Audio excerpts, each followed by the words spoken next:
So the NBA draft just happened, and there's one guy that I feel like nobody is talking about that could quite legitimately change the course of this next NBA season. This draft class is extremely talented. There are people that are even comparing it to 2003 because that's what everybody does nowadays. If a draft class is semi-half decent, someone's going to be out there being like, this is going to be like 2003's draft class. It's not. But it doesn't change the fact that this draft class is incredibly deep and talented. You have players like AJ DeBansa and Darren Peterson and Cameron Boozer that everybody is talking about, but the list goes on and on for players that could legitimately be mainstays in the NBA for the coming years. But there's one guy that I feel like nobody is talking about that could truly have the biggest impact on this upcoming season, and it's not a top guy in the class. Well, all these top guys were drafted to project teams that, are gonna take years to get better. This guy was drafted to arguably the best team in the NBA last season, and I believe that he could be the missing piece towards another championship for them. The 12th pick in the 2026 NBA draft, the Oklahoma City Thunder select Aday Mara, the most skilled center in this draft. Mara is just a wizard. Defense, shot blocking, legs, that's his calling card. Rejected by Mara. Do not go in there. Okay. The athletic big man. He's someone that they try to task with stopping a Victor Wembanyama. But very quickly, before we get into the rest of this video, if you guys enjoy this type of content, all things hoops, all things NBA, please make sure to hit that like button on this video. It shows me that you enjoy the content that I'm putting out, and it makes me feel all warm and bubbly inside. And also, if you guys want to take it a step further and join my community, make sure to hit that subscribe button. I would love to have you. Trying to build a community of people who just love to talk ball. So if you love to talk ball, why not hit that subscribe button? But with all that out of the way, let's talk hoops. So let's look at Aday Mara, the guy who was drafted 12th overall to the OKC Thunder. Dude is a freaking giant. That's the scouting report. He's a 7'3" center that just got done, playing starting big man for the Michigan National Championship team this past season. But Mara isn't just like this giant body, this unskilled center. The only reason why he's in the league is because he's 7'3". He is a genuinely skilled big guy, and I would know, I watch Michigan basketball all the time. It's my parents' favorite college basketball team. I grew up watching them my whole life. And, with Michigan being as good as they were, you better believe that I watched a lot of Michigan basketball games. But Mara is an elite defender on the interior. I mean, he was a huge part of the success that Michigan saw because nobody was allowed to go inside on that team. He held it down like crazy, but he's not like this Rudy Gobert type player, who is amazing on defense, but straight up can't dribble the basketball without looking down at it on offense. He's actually pretty skilled on offense too, especially in the post. My official scouting report would probably say, he's pretty buttery smooth in the post. He has really good footwork and he finishes well. I think it's obviously going to be a little bit harder in the NBA because, again, of that size mismatch, but it doesn't change the fact that the fundamentals in the footwork in the post are there. And then, one thing that I don't think a lot of people talk about is he's pretty good facilitating out of the post.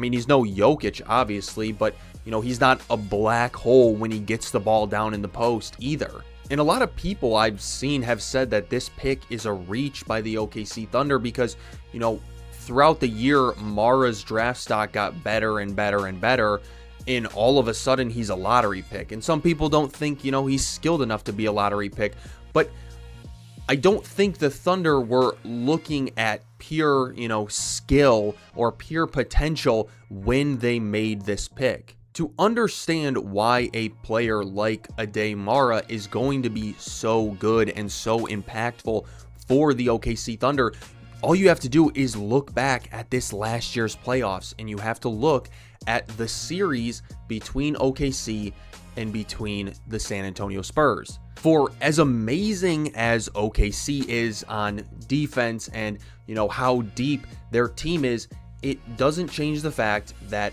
the one guy that is in their way and that is going to be in their way for the next 10 to 15 years is a legitimate demigod, 2K created player, 99 overall everything, point guard, 7'4", Victor Wembanyama. And as dominant and complete as we all thought the Thunder were this season, they got exposed in the playoffs where, the one thing that they didn't have was a guy to stop Wembanyama. I mean, I literally saw their go-to at some points in games was Alex Caruso to guard Wemby. A straight up full foot mismatch on defense.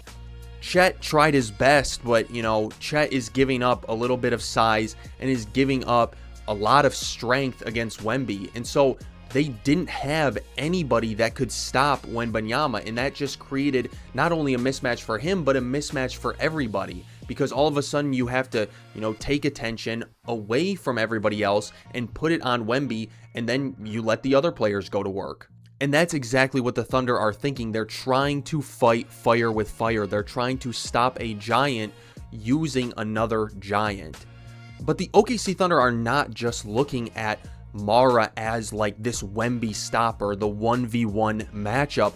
Mara also is going to allow the OKC Thunder to experiment a lot with their lineups this year, and it might open up different lineups in different avenues that the Thunder have never been able to try before, and could be, game breaking, could be a cheat code when it comes to success this next season.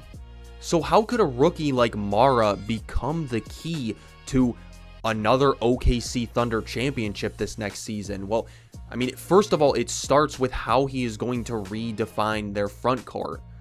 In the modern NBA, the usual go-to is a 7-footer or a big man at the center position, and then a stretch 4 that's, maybe 6'8", 6'9", that can space the floor, because running 2 7-footers usually is a nightmare for spacing nowadays. But I think that's where Chet Holmgren comes in, because Chet Holmgren is a 7-footer, but he is incredibly versatile. He's not just an elite rim defender, but he also is amazing at switching onto players on the perimeter and guarding, out on the perimeter, which is something crazy that you don't see very often from 7-footers. And so while yes, all of a sudden you have the Twin Towers out there, you have 2 7-footers, but one of those 7-footers can play out on the perimeter on offense and on defense. But let's go even farther, because there is a chance that a third plane could hit a third tower in this scenario. Because the Thunder's big man, Isaiah Hartenstein, has a team option for this upcoming season. And so the Thunder have a big decision to make. Do they, accept the team option and he's on the team for his last and final year? Or do they let him walk and, he signs with somebody else? But if they ultimately go with the decision to, keep him and let him play another year, all of a sudden you have a crazy lineup of Chet Holmgren at the 3, Isaiah Hartenstein at the 4, and Aday Mara at the 5. And this isn't just some crazy scenario that I made up. On draft night, all the analysts were talking about was how this allows the OKC Thunder to experiment with Chet Holmgren at the 3. They are genuinely considering this because they believe, while again he's a 7-footer, he can play, more of a perimeter-centric role on this team. And so next thing you know, you have 3 7-footers or almost 7-footers in Isaiah Hartenstein. I'm not sure how tall he is. I'm not sure if he gets up to that 7-foot height.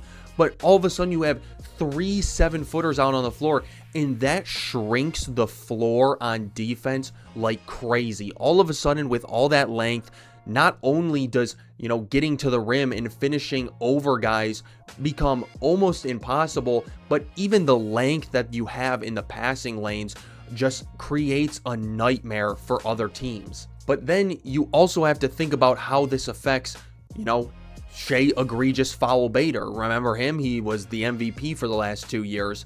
He, builds his offensive game on driving, finding openings, and probing.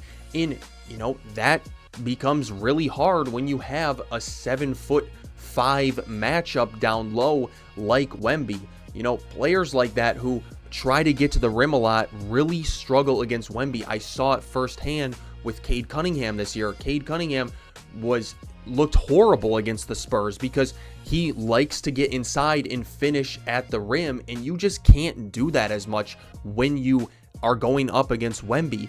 But Mara becomes that perfect guy in the dunker spot for this Thunder offense, and all of a sudden Wemby has to think twice about staying home and staying back. And SGA, might not operate at the rim with Wemby still there, but can operate in his deadly mid-range arsenal game that he has. Mara completely enhances the defensive ecosystem of the whole Thunder because you have 2 7-footers down low that are elite shot blockers, but also on the perimeter you can't hide because then you have guys like Cason Wallace and Lou Dort on the perimeter that are going to give your guards nightmare. You have elite defenders 1 through 5 basically. All of a sudden, there's nowhere to hide when it comes to the other team on offense. Now, the narrative that Mara is going to be the Wemby stopper is, exciting, but also a little bit unfair because, first of all, I think it, kind of makes Mara this gimmick player. Everybody looks at him like, okay, well, he was just brought in to do this one job. But it doesn't change the fact that Mara is an incredibly skilled and fundamental big man, 7'3" big man that can legitimately produce on an NBA team, I believe. But also, it's asking a ton from a guy who has never played an NBA game. All of a sudden you come in and you have to stop this 7'5", player who finished top 5 in MVP voting last year and is only going to get better for the next decade. But I think Mara represents something way more than just this Wemby stopper label. He represents a strategic answer by one of the best teams in the NBA, and he represents a perfect fit type of player to a team that was quite literally missing the exact player that he is, and could be the key to not only another Thunder championship, but a OKC Thunder dynasty. Let me know what you guys think. Do you guys think Aday Mara is the key to another Thunder championship? Or do you think he's, just going to be another good complementary piece for this OKC Thunder team? Or do you think he's going to be a generational draft bust? Let me know what you guys think in the comments down below. And also, if you guys made it this far in the video, you made it to the end, so congrats and thank you also. But you guys did make it to the end of the video, so you obviously liked it, so make sure to hit that like button on your way out. And also, if you guys want to join my community, again, I would love to have you and I would really appreciate it. Make sure to hit that subscribe button. But that's really all I got for today, guys. So as always, peace and love.